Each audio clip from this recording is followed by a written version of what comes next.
The light through the chapel windows fell in long, pale columns across the stone floor, and Imogen Lacey stood within them, her thoughts a silent plea. Not yet, not yet, hold on. 300 guests filled the pews behind her.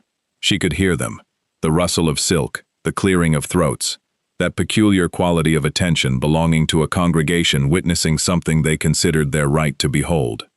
The Deverell Chapel at Hartmere hadn't seen such a gathering since the old Duke's funeral, and the flowers banked along the altar rail, white roses, jasmine, sprays of orange blossom wired to the candlesticks, perfumed the air with a sweetness that pressed against the back of her throat like a hand. She breathed through it. She had been breathing through it for 7 weeks. The vicar, Reverend Hatch, was speaking. She saw his mouth moving, heard the cadence of his words without quite grasping their meaning. Something about the solemnity of the bond, the duties therein, the obligations before God. Beside her, Caspian Deverell, the Duke of Hartmere, stood with his hands clasped behind his back, in the manner of a man taught to stand still in churches before he could read. His profile was steady. He hadn't looked at her since she'd reached the altar, which wasn't coldness. She'd learned the difference. But the particular restraint of a man who didn't trust himself to look at something he desired in front of 300 witnesses. She had noticed that about him during their courtship. At the Countess of Pemberton's garden party, when he'd handed her a glass of lemonade and their fingers had touched at the rim, he'd looked away so deliberately that she'd understood the looking away was the declaration. He was not a man who performed his feelings. He kept them somewhere interior and load-bearing, like the unseen beams of a house that hold the roof. She had also noticed the way he sought her out at gatherings without appearing to. He would enter a room and speak first to whoever was nearest, a courtesy, a habit of rank. But within 10 minutes he would be standing near her, not beside her, not claiming her, but near, the way a compass needle settles toward north without anyone turning it. At the Sefton ball, she had timed it at 7 minutes. He had crossed the entire room in 7 minutes, without once appearing to walk toward her, and when he arrived, he'd said something about the punch being too sweet, and she had understood that the remark about the punch wasn't about the punch at all. Their courtship had been conducted almost entirely in what was left unsaid. He didn't compliment her beauty. Other men did, and she noticed that he noticed, and that he chose not to compete on that ground. Instead, he asked her what she had read that week. He asked her opinion on the new planting scheme in Hyde Park. He told her once that her laugh sounded like a door opening in a house he had thought was locked, and then looked so appalled at having said it that she had pretended not to hear it, which was the kindest thing she could do, and also the cruelest, because it meant he never knew she had carried that sentence inside her chest, like a pressed flower for every day since. The edges of her vision had begun to soften. She knew this feeling. She had known it for 11 months, since the morning she had fainted in her mother's drawing room, and the physician had been called and had spoken to her afterwards, with that particular careful voice that meant the news was not nothing. A weakness of the blood, he had said. A thinning. There were things that could be done. Iron tonics, rest, the avoidance of strain. It was manageable. It was not fatal, but it was real, and it would not go away. And on certain days, when she had stood too long or eaten too little, or the air was close and warm, the world would tilt at its edges, and then fold inward, like a letter being sealed. She had told no one. This was the decision she had made, and the decision she had kept through the courtship and the engagement, and the dress fittings, and the 300 invitations sent on cream card with the Deverell crest pressed into the paper. She had told no one because she knew precisely what would happen if she did. Her mother, Lady Lacey, would weep and call the physician back, and insist the wedding be delayed. The delay would require explanation. The explanation would reach the Deverell family. And the Deverell family, not Caspian, never Caspian, but the orbiting constellation of aunts and cousins and solicitors who treated the dukedom as a shared asset, would find in her condition a reason. Not cruelty, something worse, concern. They would be concerned. They would suggest, gently, that perhaps the match was not ideal, that a duke required a wife whose health was certain, that it would be kinder, really, for everyone, if the engagement were quietly ended. She could not bear kindness used as a blade. So, She had managed it. She had taken the tonics in private, locking her bedroom door and measuring the dark, iron-tasting drops into a glass of water each morning before her maid arrived. She had rested when she could, sitting down between dances at balls, excusing herself from long walks with a headache that was not entirely invented. She had learned the architecture of her own body, which hours were safe, which positions made the blood rush wrongly, how long she could stand in a warm room before the warning signs began. She had become, in the months of her engagement, an expert in the science of remaining upright. But the chapel was warm. 300 bodies and 400 candles, and the June sun pouring through glass that had not been opened, because the groundsman feared rain. Her stays were laced properly, not too tight. She had insisted on that. But the bones pressed against her ribs in a way that shortened each breath by a fraction, and each fraction compounded, and the columns of light through the windows had begun to swim. Reverend Hatch turned to her. She knew what came next. She had rehearsed it in her bedroom, standing before the glass, watching her own mouth form the words. She had practiced saying them steadily, clearly, as though she were not negotiating with her own consciousness to remain present for the most important sentence of her life. "Wilt thou have this man to thy wedded husband?" She heard the rest of it distantly, as though from the far end of a corridor. The chapel had begun to rotate very slowly, like a music box turning on its mechanism. The roses on the altar rail were too bright. The candle flames had halos. She could feel her heartbeat in her wrists, in her throat, in the soles of her feet, where they pressed against the cold stone, through the thin satin of her wedding shoes. She opened her mouth to say yes. The word did not come. What came instead was a sound, not a cry, not a gasp, but something softer, an exhalation that was also an unraveling, and the columns of light tipped sideways, and the faces in the front pew, her mother's, white and staring, slid downward, as though the whole chapel were being poured out like water, and she felt herself going, felt the precise moment when her legs ceased to hold her, and then there was nothing but the sudden, terrible knowledge that she had failed to remain standing for the only moment that mattered. He caught her. She did not see it. She would learn it later from Lord Taverner, who had been standing 2 paces behind the Duke, and who described it afterwards with the particular precision of a man who understood that what he had witnessed was not a reflex, but a revelation. The Duke had not looked at Imogen during the vows. He had been facing the vicar, his expression composed, his hands still clasped behind his back. But when she made that sound, that soft exhalation, he had turned before she began to fall. Before. As though he had been listening to her breathing throughout the ceremony, with the same attention he had given to nothing else, and had heard the alteration in its rhythm before it became a collapse. He caught her with both arms. Her head fell against his shoulder.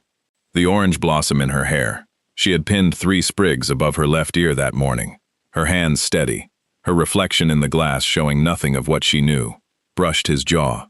Her body, in its cream muslin gown with the pearl buttons running down the back, folded against his chest, with the particular weight of a person who is no longer governing their own limbs. The chapel erupted, 300 voices at once, gasps, cries, the scraping of pews as people rose. Lady Lacey was on her feet, both hands pressed to her mouth, and Imogen's younger sister Phoebe had seized her arm. Lord Taverner stepped forward. The vicar dropped his prayer book. 2 physicians who happened to be among the guests, Sir Anthony Marsh and the younger Dr. Campion, were already moving toward the aisle. 300 opinions formed simultaneously about what this meant, and what should be done, and whose fault it was, and the sound of those opinions colliding filled the chapel like a flock of startled birds.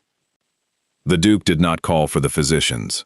He adjusted his hold. He shifted Imogen's weight so that her head rested in the crook of his arm, and her knees were draped across his other forearm, and he lifted, and he turned away from the altar, and he walked down the aisle toward the vestry door. 300 people watched him go. Not one of them spoke. The silence was so complete that Lord Taverner, recounting it later, said you could hear the candle flames guttering in the draught his passing created. He did not walk quickly. He did not run. He walked with the steady, measured stride of a man carrying something he intended to keep carrying, and when he reached the vestry door, he turned sideways to fit through it without adjusting his hold on her, and the door closed behind him, and 300 guests were left standing in a chapel with no groom, no bride, and a vicar holding the rings in his open palm like a man who had forgotten what hands were for. Lord Taverner went after him. He got as far as the vestry door before the Duke's voice came through it, not shouting, not raised, but with the absolute certainty of a man who was not making a request. "Send Mrs. Dunbar, no one else." Taverner, who had known Caspian since Eton and had served as his second in a duel that never happened, and his companion through a grief that did, went to find the housekeeper. In the vestry, the Duke laid Imogen on the narrow daybed that the vicar used for his afternoon rest between services. It was upholstered in faded green linen and smelled of old sermons and candle wax. He removed her gloves, kid leather, buttoned at the wrist, warm from her skin. He loosened the pearl buttons at her throat, carefully, one at a time, the way a man handles something when he is afraid his hands will shake, and he's concentrating on not letting them. He found a cushion and placed it beneath her feet, elevating them above her heart, in the manner of a man who had read something once, and remembered it at the moment it was needed. Then, he sat on the floor beside the daybed, on the cold vestry stone, and he waited. Mrs. Dunbar arrived within 4 minutes.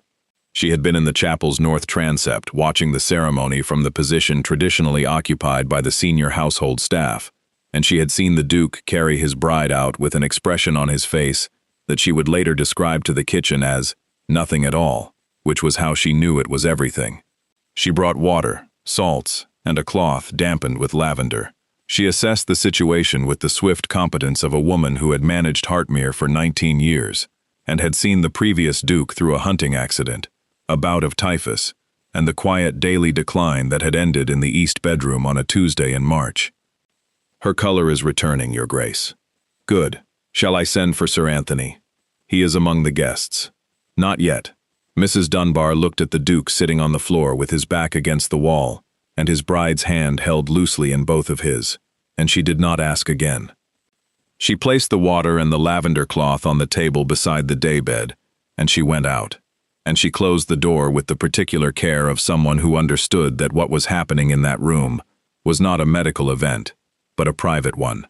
In the chapel, Lord Taverner was managing the catastrophe with a particular breed of competence that belongs to men who have spent their lives standing slightly behind more powerful friends. He had been given no instructions, which meant he had been trusted, which was its own kind of instruction. He stood before 300 guests, peers, their wives, 4 members of the House of Lords with whom the Duke sat on the Tuesday benches, Lady Lacey weeping openly in the front pew, Phoebe clutching her arm, and he said the only thing that was true. "The Duke asks your patience. He is with Miss Lacey. He will not be returning to the chapel today." He said it calmly. He said it as though a duke walking out of his own wedding carrying his unconscious bride were the sort of thing that happened regularly and required no particular alarm. He did not explain. He did not reassure. He simply stated the fact and then stood at the front of the church and waited for people to understand what it meant. Lady Lacey rose from the pew and moved toward the vestry door. Lord Taverner intercepted her gently with the kind of physical courtesy that involves blocking a path without appearing to. He told her that the Duke had asked for Mrs. Dunbar and no one else, and that this was not an exclusion, but a boundary, and that when the Duke was ready, he would open the door. Lady Lacey, who had spent 23 years managing a daughter she only partially understood, sat back down in the pew and wept. And Phoebe held her hand, and the two of them waited along with everyone else. What the 300 guests understood as they gathered their hats and their opinions and filed out of the chapel into the June afternoon was this. The Duke of Hartmere, who could have called for a physician, could have handed his bride to her mother, could have stood at the altar and waited for someone else to manage the situation, had instead picked her up and left. He had not delegated. He had not consulted. He had not looked back at the 300 people who had traveled from as far as Northumberland and Cornwall to witness his marriage. He had simply gone, and the going was the whole of his answer to a question no one had thought to ask until that moment. The question was, what would he do if she was not strong enough? The answer was, he would carry her. Imogen woke to the smell of lavender and old sermons. The light in the vestry was different from the chapel, lower, warmer, coming through a single window set high in the wall where the stone was thickest. She was lying down. There was a cushion under her feet. Someone had loosened her buttons. She could feel the air on her collarbones where the muslin had been opened, and for a moment she did not know where she was, only that she was horizontal, and that there was a weight against her right hand, not heavy, not restraining, but present, like a book resting on a table. She turned her head. Caspian was sitting on the floor. His morning coat was creased where her body had pressed against it.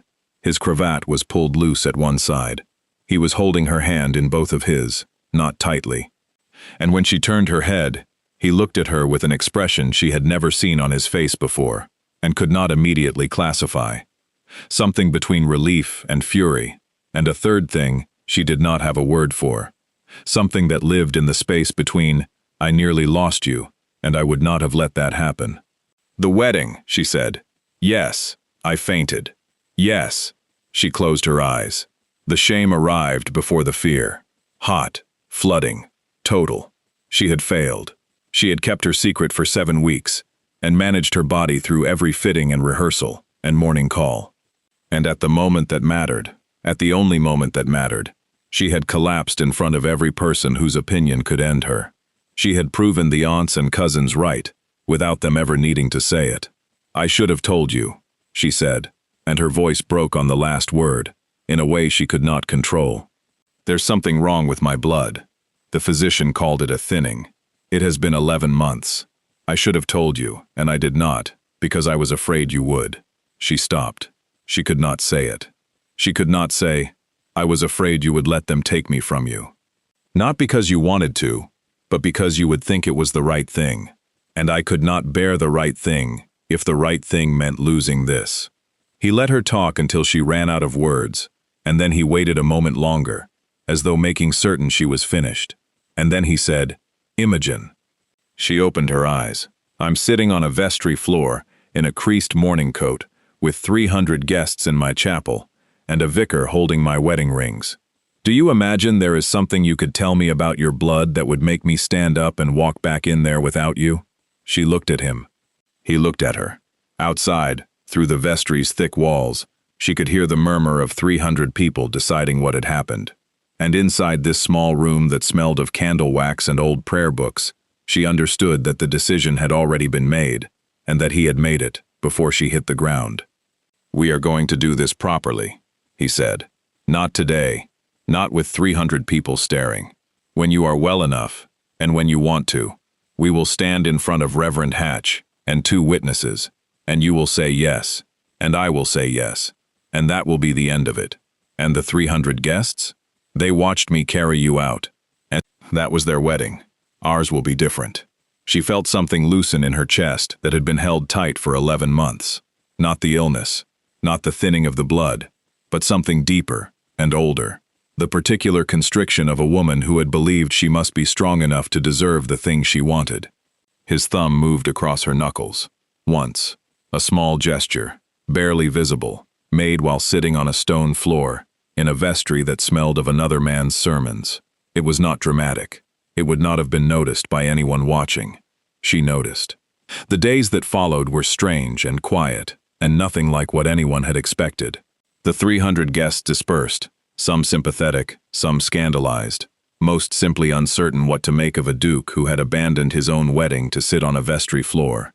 The story moved through drawing rooms and dining tables across London, with the speed of a stone dropped into still water, each telling adding a ripple the original had not contained. In some versions, the bride had been near death. In others, the Duke had shouted at the physicians. In the version that Lady Hartington told at her Thursday salon, the whole thing had been staged to avoid the marriage, which said more about Lady Hartington's marriage than it did about the Duke's. Lady Lacey, once she had been allowed into the vestry and had wept over Imogen, and had been gently told by the Duke that the wedding would take place when Imogen was ready and not before, took the carriage back to her own house in Hertfordshire. She wrote 3 letters to her sister about the whole affair, each more detailed than the last, and in the third she admitted that the Duke, sitting on the vestry floor, had undone something in her understanding of what men were capable of, and that she was not entirely certain she would recover from it. Lord Taverner managed the aftermath with the understated competence that had made him indispensable to every household he entered. He sent notes to the 4 members of the House of Lords. He spoke to the caterers. He oversaw the distribution of the wedding breakfast, 300 settings of cold salmon and champagne and syllabub to the Hartmere tenants, which had not been the Duke's instruction, but which Taverner knew he would have given if asked. He handled, too, the more delicate task of managing the Deverell relatives, several of whom arrived at the house demanding information, and were given it in the front hall with their coats still on, which was Taverner's method of ensuring the conversation was brief. Sir Anthony Marsh was permitted to examine Imogen on the 2nd day. He confirmed what the Lacey physician had diagnosed: a thinning of the blood, manageable with iron preparations, rest, and the avoidance of prolonged standing in warm rooms. He recommended she eat liver twice a week and take daily walks of moderate length in cool air. He did not recommend she cancel her marriage, and when the Duke asked him directly and without courtesy whether her condition posed any danger to her life, Sir Anthony said no, and meant it, and the Duke's shoulders dropped by 1/4 of an inch, which was as much relief as his body was willing to show. Imogen stayed at Hartmere. This was improper. She was not yet his wife, and should not have been in his house without a chaperone, but the Duke made it clear that propriety could accommodate itself to circumstance, and Mrs. Dunbar installed Imogen in the south bedroom with fresh lavender on the pillows and a view of the walled garden. And no one in the household questioned it, because no one in the household had forgotten the sight of the Duke sitting on the vestry floor, holding her hand, like a man who had found the only seat in the world he intended to occupy. During those 9 days, something happened that neither of them planned and neither of them named. Without the architecture of courtship, the balls, the morning calls, the chaperones, the public performance of becoming attached, they simply existed in the same house, and in the existing, they learned each other more quickly and more honestly than a season's worth of supervised encounters would have allowed. He brought her books from the library without asking what she liked, choosing instinctively. Cowper's poems one morning, a natural history of British birds the next, a slim volume of Italian sonnets that he left on the table beside her bed without comment, and which she read twice before lunch. She came downstairs for meals when she felt strong enough, and on the evenings she did not. He had Mrs. Dunbar bring 2 trays to the south bedroom and ate his dinner in the chair beside her window while she sat propped against the pillows. And they talked about things that people who were pretending not to fall in love talk about. The shape of the clouds, the name of the bird in the garden, whether syllabub was better with lemon or without. They were married 9 days later. Reverend Hatch performed the ceremony in the Hartmere Library at 10:30 in the morning, with the June light coming through the east windows and landing on the carpet in warm rectangles. Lord Taverner stood as witness. Mrs. Dunbar stood as the second, which was not conventional, but which the Duke had requested, and which Imogen had seconded without hesitation, understanding that the woman who had brought the lavender cloth and closed the vestry door had earned her place in this room. Foley, the steward, kept the household at a respectful distance, though the kitchen had been informed, and had prepared without instruction a small cake with sugared violets that appeared in the library within 20 minutes of the vows being said. Imogen wore a day dress of pale blue muslin with a cream Spencer jacket, its buttons fastened to the throat. She had removed the orange blossom. She carried no flowers. She stood, and she said yes, and this time her voice was steady, and this time the room did not tilt, and this time the word arrived exactly where she placed it. Caspian said yes, with the brevity of a man who considered the question already answered, by every action he had taken in the preceding 9 days. Reverend Hatch closed his prayer book and looked at them both with the expression of a vicar who had performed over 200 weddings and who understood that this was the only one he would remember when he was old. The ensuing months were a quiet testament to 2 souls discovering each other away from the world's gaze. The tonics offered some solace, but the walks proved more profoundly healing. Caspian became her constant companion on these excursions, effortlessly matching his pace to hers without needing to be asked. He'd shorten their route when a chill wind swept in, or prolong it when her strength seemed to return, and a healthy bloom graced her cheeks. He learned to read the subtle signals she'd mastered months prior, the fleeting distraction in her eyes, that hinted at dizziness, the unconscious reach for a chair's back before the need became fully apparent. He learned these not as a doctor studies symptoms, but as a devoted husband learns the intimate language of a body he has vowed to cherish. She, too, discovered new facets of him, that he read in bed by the flickering light of a single candle, often drifting off with the book resting on his chest, that he penned letters to his tenants by hand, eschewing expediency for a personal touch, for he remembered each name, even their children's, and considered it a lapse in courtesy to delegate such heartfelt connections, that he occupied his seat in the House of Lords every Tuesday during parliamentary sessions, voting with the quiet, unwavering conviction of a man who believed in institutions, even when they tested his patience, and that he had been gripped by terror in the vestry, not from fear of her death. Sir Anthony had assured him she would recover, but from the dread that she might awaken and confess to having hidden her illness, believing he would then abandon her. "Would you have?" she asked, months later, in the very library where they had married, a fire crackling merrily and curtains drawn, his hand resting on the arm of her chair, in that absent way of a man so accustomed to her presence, he barely noticed the touch. "No. You didn't even pause. I hesitated through our entire courtship.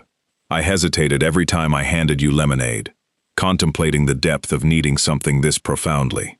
The vestry wasn't hesitation. The vestry was the end of it." She covered his hand with hers. Outside, the wind whispered through the lime trees lining the east drive. Inside the library, the fire settled into a gentle glow. For a long time, neither spoke, their silence a profound conversation in itself. The tale of the Duke who carried his bride from the altar, as such stories inevitably do, became a cornerstone of the family's collective memory. The version that filtered through the town was a dramatic, embellished affair. In some retellings, the bride had been poisoned. In others, the Duke had physically confronted a physician who dared to intervene. But within the quiet walls of Hartmere House, the truest version was far simpler, a narrative distilled to its essence. She faltered. He caught her. He stayed. Their first child, a daughter named Elspeth, arrived 14 months after their library wedding, born in the south bedroom adorned with lavender pillows, where Imogen had spent those initial 9 days, learning the profound peace of being held without being managed. Their second, a son, followed 2 years later. Mrs. Dunbar, who had served as witness and had by then earned the esteemed position of a servant who also guarded the family's origin stories, meticulously oversaw the nursery arrangements with her characteristic competence. Foley managed the estate with the unwavering precision the Duke demanded, and the household gradually settled into a harmony that wasn't imposed, but cultivated, much like ivy finding its own organic path along a wall. The blood disorder persisted. It would always be a part of her, but it was managed, understood, and openly discussed, which was, in its own way, a form of healing. On days when it troubled her, Caspian would set aside all his commitments, meetings with Folly, correspondence, even his Tuesday obligations, and sit with her in the south bedroom, amidst the lavender pillows. He would read aloud from whatever book lay nearest, sometimes Cowper, sometimes agricultural reports, and once, memorably, a pamphlet on drainage that elicited such laughter, it dispelled her dizziness. Their children heard the story every year on the anniversary. Elspeth, serious and precise, possessing her father's habit of standing perfectly still when deep in thought, sought the medical intricacies. What had the physician said? What were the tonics? How did the blood thin? And what were the implications? Their son, imaginative and easily moved, with his mother's gift for finding the heart of a matter, craved only one part. "Tell about when you caught her," he would implore, clambering onto his father's knee in the library, where their marriage had taken place, where the light still streamed through the east windows, in warm, familiar rectangles. "Tell about when you carried her out." Caspian would oblige. He recounted it the same way each time, devoid of melodrama, unadorned, with the stark, factual certainty of a man who had simply done what was necessary and saw no particular merit in it. "She fell. I caught her. I took her to the vestry. I sat on the floor. But Imogen, watching from her chair, hands folded demurely in her lap, her face bathed in the afternoon light, perceived the part he consistently omitted, the part where he had turned towards her before she fell, the part where he had sat on the cold stone floor, her hand held within both of his, waiting for her to open her eyes. And when she did, he hadn't asked, "I was frightened," or "What is wrong?" or "Why didn't you tell me?" Instead, he had asked, "Do you imagine there is something you could tell me that would make me stand up and walk back in there without you?" That was the version the children loved best. That was the version that held the truth. They arrive here like arms that catch before the fall, whenever they are ready.